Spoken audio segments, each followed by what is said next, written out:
February of that year.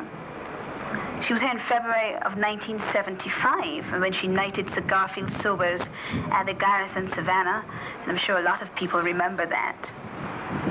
And she was here in October 1977 when she was on her Silver Jubilee tour, celebrating 25 years as Queen of England, of Barbados, of the Commonwealth.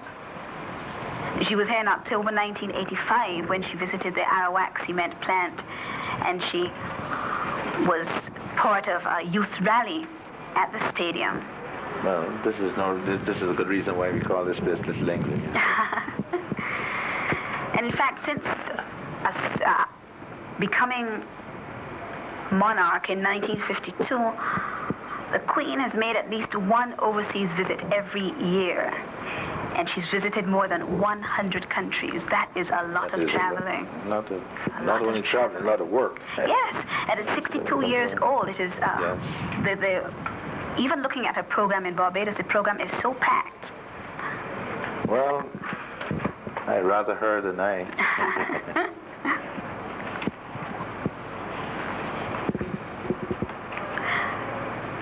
And Her Majesty actually made her first overseas visit in 1947. And she was on overseas tour when, in fact, she heard of her father's death in 1952 and realized that she would be the Queen of England.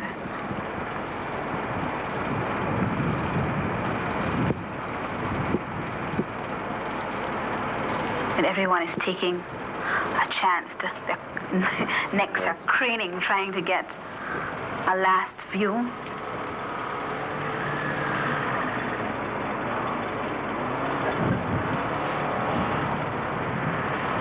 And the party is in fact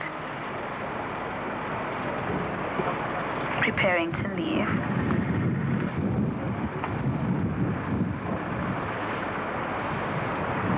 There's Her Majesty. Yes. And of course, security here is very tight. It doesn't look that way because the people don't really stand out, but there are a lot of police officers up here. A lot of undressed police here. Who plainclothes police. Yes, there are a lot of them here. And the royal party prepares to leave. And the Queen and the Duke of Edinburgh prepare to enter the car.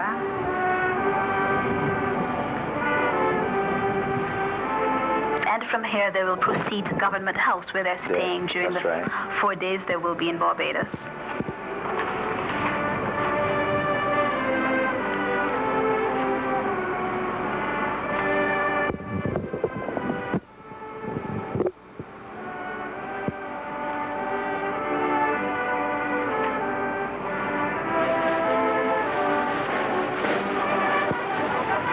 The other cars in the royal party are preparing to pick up their passengers.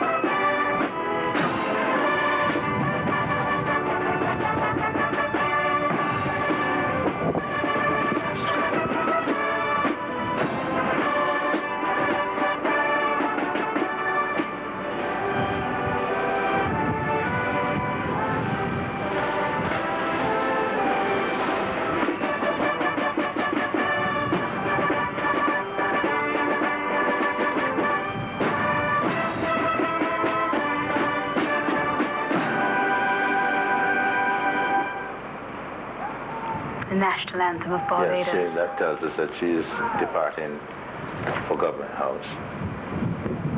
So she gets in her car and the national anthem plays. The cars you see are cars of the other dignitaries and, of course, security. And, of course, massed in the back. They're traveling around the back of the soldiers on parade.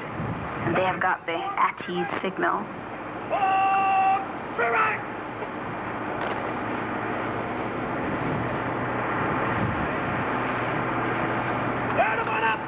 And there are the two young ladies who presented the bouquet and the buttonhole to Her Majesty. And to Sophia Catville. Yes, in the Alexandra uniform. And Natalie Scott, 6 years old and 13 years old. They will remember this forevermore. Yes, it must be a very special afternoon for them. I'm sure their parents are equally proud, and their schools. And there's Gabby Scott and Yvonne Scott, the parents of Natalie Scott. And the smile on Yvonne's face tells it all, I think.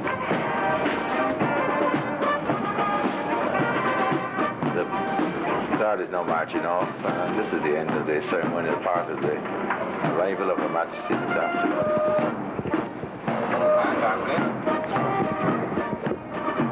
And that's the end of Her Majesty has arrived in Barbados. She has left for Government House.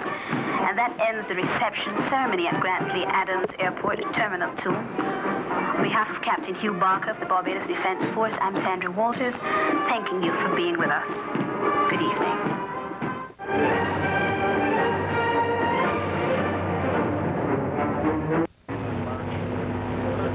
Good morning and greetings from the Parliament buildings. Welcome to CBC Television's continuing live coverage of the royal visit. Her Majesty Queen Elizabeth II and His Royal Highness Prince Philip are paying a visit to the Senate chamber this morning. Leroy Innes, who is an author and a lecturer on matters relating to civics and the Constitution, is here with me to share coverage of this historic event. Welcome. Welcome very much, visitors. The day dawned with the news that Prime Minister Erskine Sandiford has been appointed a member of Her Majesty's Most Honourable Privy Council. Mr. Innes, just how significant an honour is this? Oh, this is a very significant honour. Many distinguished persons in the Commonwealth, as well as persons, I should say, the Commonwealth outside of Britain, as well as members of distinguished guests in Britain themselves, are appointed to Her Majesty's Privy Council. This Privy Council should not be confused with our local Privy Council. Now, Prime Minister Sandiford may be referred to as the Right Honourable Erskine Sandiford. I see. A beautiful day here in Trafalgar Square. A large crowd is already assembled. Members of the Barbados Defence Force are smartly turned out here, awaiting the arrival of the royal party.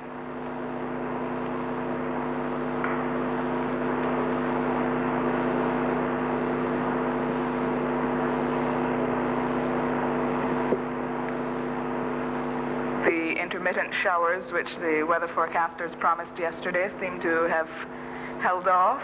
There is some cloud in the sky, but it has the effect of shading things rather than dampening.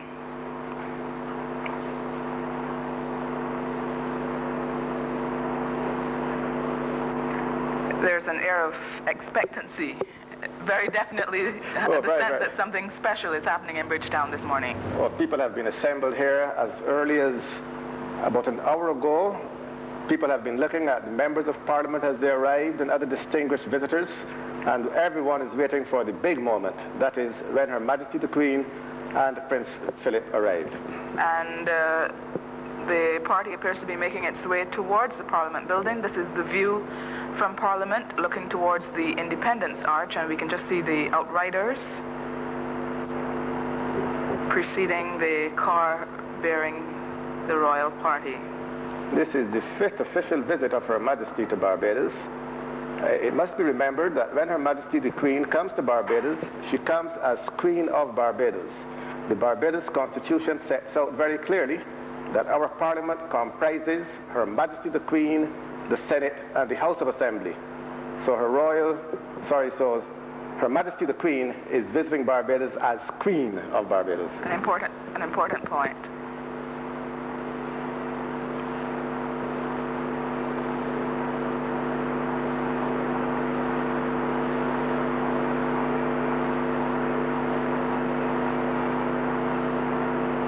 The members of the Senate have already taken their places in the chamber, as you indicated, and other persons who have been invited to witness this ceremony this morning are already here. It must be remembered that this morning, when Her Majesty addresses Parliament, she will be addressing a joint session. It will be a meeting of both members of the House of Assembly and the Senate. The meeting will be held in the Senate chamber because, by custom, the head of state does not go to the lower house when it is in session. The Governor General has arrived, smartly saluted by soldiers of the Barbados Defence Force, and he is making his way into the Senate chamber. So what we saw just now was in fact the Governor General's car and not the car bearing the royal couple. The Governor General, of course, when Her Majesty is not in Barbados, is Her Majesty's representative, but when Her Majesty is here in Barbados, she takes full responsibility as the head of state. Again, in Barbados, we must recognize the difference between head of state and head of government. The Governor General is the head of state, a ceremonial head, while the Prime Minister is the head of the government. Some other Commonwealth countries have opted for a republican form of government. Oh yes, there are two different types of republics. You can have an executive president. For example, Guyana has an executive president where he has power as well as perform ceremonial duties. There are some others that have ceremonial presidents who are somewhat like a Governor General, but they are the head of state as opposed to being the representative of the Queen.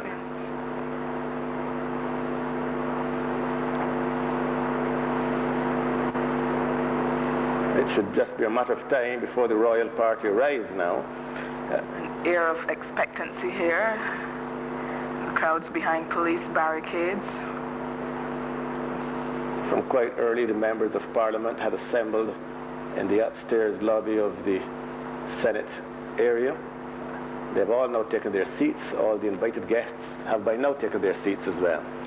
This is an important occasion for Barbados, marking the 350th anniversary of Parliament here.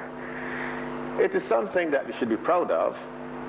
Barbados had its first Parliament in 1639, so we are now having 350 years of parliamentary government.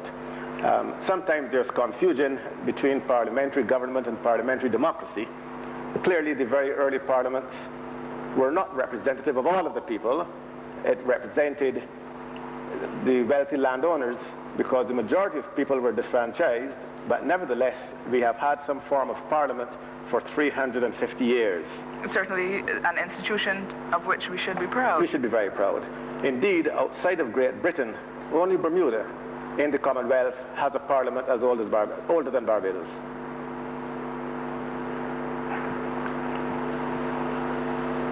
It's interesting, while we await the royal party here in Parliament, to have a little look at what happened in 1639 and thereafter. The first parliaments were not held in this building at all. The first time that this building, the public building, was used was in 1874. Early parliaments met from place to place. Sometimes they met in taverns. I suspect we would call them rum shops today. The early parliaments also met from time to time in private people's houses. Yes. But from 1874, Parliament has been meeting in these buildings. And the buildings have undergone extensive renovation in recent times. Oh yes, even now they're still in the process of renovating the buildings. It will be remembered that when Her Majesty last visited Barbados, that she did not visit the Senate chamber because it was under renovations. Yes. That was in 1985. That was in 1985. A large foreign and a local press corps is assembled here for this historic moment. It is a moment of great significance to Barbados because what happens here will be beamed around the world. Oh yes, and in truth and in fact, all of these events help to put Barbados on the map. The Queen is considered the most traveled monarch really at this time, and her activities are followed in many, many parts of the world, and I'm sure that it is nothing but a plus for Barbados for those who view what is going on. She has made it a point of visiting all of the countries within the Commonwealth. It is an institution which she regards very highly. Yes, Her Majesty the Queen is head of the Commonwealth. As we mentioned earlier, she is Queen of Barbados. There are some other Commonwealth countries that she is not Queen of the individual country, but all the Commonwealth countries regard her as head of the Commonwealth. Whether you are in Lesotho, which has an elected king, in Zambia with an executive president, or Trinidad and Tobago with a ceremonial president, they are all members of the Commonwealth, of which the Queen is the head. The Queen keeps in touch with her Commonwealth family, as you heard earlier, by visits from time to time to most parts of the Commonwealth.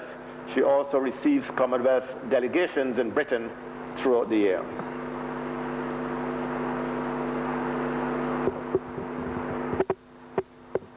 It is estimated that Her Majesty entertains about 30,000 people from all sections of the Commonwealth at her royal garden parties and other special parties. certainly an impressive